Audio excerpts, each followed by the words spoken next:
সারাদিন গরুর গাদার মতো সংসারে শ্রম দিয়ে যাই। প্রথম কিছুদিন কানে কিছুই আসেনি, কিন্তু তারপর হঠাৎ করে একদিন আমার স্বামী বলতে শুরু করলো, একটু তো মায়ের সাথে কাজে হাত লাগাতে পারো, তুমি তো এখন আর নতুন বউ নাও। আমি তো কথাগুলো শুনে আকাশ থেকে পড়লাম। মানে কি? আমি তো সারা দিনই কাজ করি, তাহলে আমাকে কেন ওই কথাটা বললো? তার আগে একটি কথা বলে রাখি, আমার হাজবেন্ড কিন্তু ভালো মানের একটা চাকরি করে। দুপুরবেলা লাঞ্চ করতে বাসায় চলে আসে, আবার যায়, আবার সন্ধ্যার পরে আসে। তো এই জন্যই হয়তোবা আমাকে দেখতে পায় না যে আমি সারাদিন কি করি।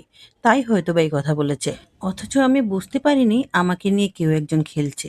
সন্ধ্যার পর যখন আমার হাজবেন্ড বাসায় আসলো, তখন আমি রাগ করে একদমই কথা বলিনি। সারাদিন আমি গাধার খাটুনি খাটি, অথচ সে বলছে আমি কোনো কাজই করি না। ভেবেছিলাম ঝগড়া করব না, রাতের বেলায় সবই মিটমাট করে নেব। ওমা, যখন আমি রুমে গেলাম তখন সে আমাকে হঠাৎ করে বলল, এত সাজগোজ করার কি আছে প্রতিদিন? আচ্ছা তুমি বলো তো, তুমি এত সাজগোজ করে পটের বিবির মতো সুন্দর করে ঘুরে বেড়াও, আর আমার মা কত কাজ করে, তোমার মায়া লাগে না? এবার ওর কথায় আমার রাগ একদম মাথায় উঠে গেছে। আমি বুঝতে পারছিলাম কোনো একটা কিছু চলছে। তারপরই আমি রাগটা হজম করে নিয়েছি। একদম চুপচাপ নিজে শুয়ে পড়লাম, কিছুই বললাম না। শুয়ে শুয়ে চিন্তা করতে লাগলাম। আসলে আমার মাথায় একটা চিন্তা খুবই ঘুরপাক খাচ্ছে। রাসেল যখন বাসায় আসে, আগে মা আমাকে গোসল করে সব সময় সুন্দর করে সেজে গুজে বসে থাকতে বলতেন। আমিও খুশি মনে তাই করতাম। মনে মনে ভাবতাম মা সবসময় চান তার ছেলে ঘরে ফিরে এসে তার বউকে পরিপাটি দেখুক। আমার খুবই ভালো লাগতো এই ব্যাপারটা।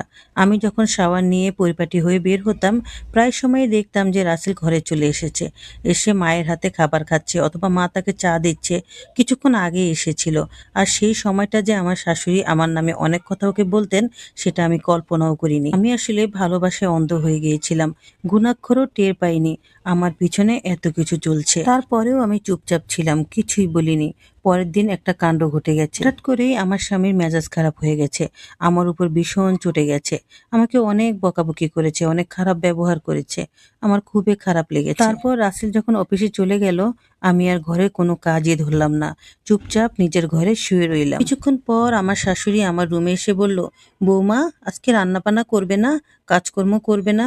ঘরদোর দেখো কি অবস্থা হয়ে আছে, অগোছালো। প্রতিদিনই তো তুমি এসব কাজগুলো সব করে ফেলো, আজকে আবার হঠাৎ তোমার কি হলো? মা, আজকে আমার কোনো কাজ করতে ইচ্ছে করছে না, আপনি করে ফেলেন। আমার শাশুড়ি তখন রাগী চোখে আমাকে বলে উঠলো, মানে এসব কি বলছো তুমি? আমি উত্তর না দিয়ে দরজাটা লাগিয়ে দিলাম। সন্ধ্যায় আমার স্বামী ঘরে আসতেই শাশুড়ি মা কাঁদতে কাঁদতে তার কাছে গিয়ে নালিশ করলো, আমি তার সাথে বেয়াদবি করেছি, ঘরে কোনো কাজই করিনি। আর আমার স্বামী তখন আমার উপর আরো রেগে গেলেন, একদমই মার অবস্থা। আমার দরজার সামনে গিয়ে তখন বললেন, এই দরজা খোলো, তোমার সাথে কথা আছে। আমি তখন দরজাটা অনায়াসে খুলে দিলাম। আর সে ভিতরে ঢুকেই আমাকে আগে প্রশ্ন করলো, তুমি এমন করলে কেন? আমার বুড়ো মাটাকে দিয়ে এভাবে কেন খাটাচ্ছ? তোমার কি লজ্জা বলতে কিছুই নেই? তুমি এমন মানুষ কেন? আমি তখন এমন ভাব নিয়ে বলছি, মনে হয় যেন কিছুই হয়নি। তুমি এমন চটে যাচ্ছ কেন? মা আমার নামে বিচার দিয়েছে, তুমি একটু বিবেক খাটাও, মাথা খাটাও। আমি তখন ঠান্ডা মাথায় বললাম, তোমার মা তো বলেছে আমি কোনো কাজ করি না, তাহলে আজকে ঘরদুয়ার এই অবস্থা কেন? যদি তোমার মা সব সময় সব কাজ করেই থাকেন, তাহলে আজকে রান্না বান্না হয়নি কেন? জিজ্ঞেস করো উনাকে। আজ ঘর অগোছালো কেন? আজ কেন তোমার কাপড় ধোয়া হয়নি? আজ কেন এত বিশৃঙ্খলা অবস্থায়? সেটা জিজ্ঞেস করো উনাকে। আমি তো কোনোদিনই কোনো কাজ করিনি, তাহলে আজ একদিন করিনি বলে বাড়ি মাথায় তুললেন কেন? তোমার মাথায় যদি বিন্দু পরিমাণ বুদ্ধি থাকে আর বিবেক থাকে, তাহলে তুমি বুঝতে পারবে।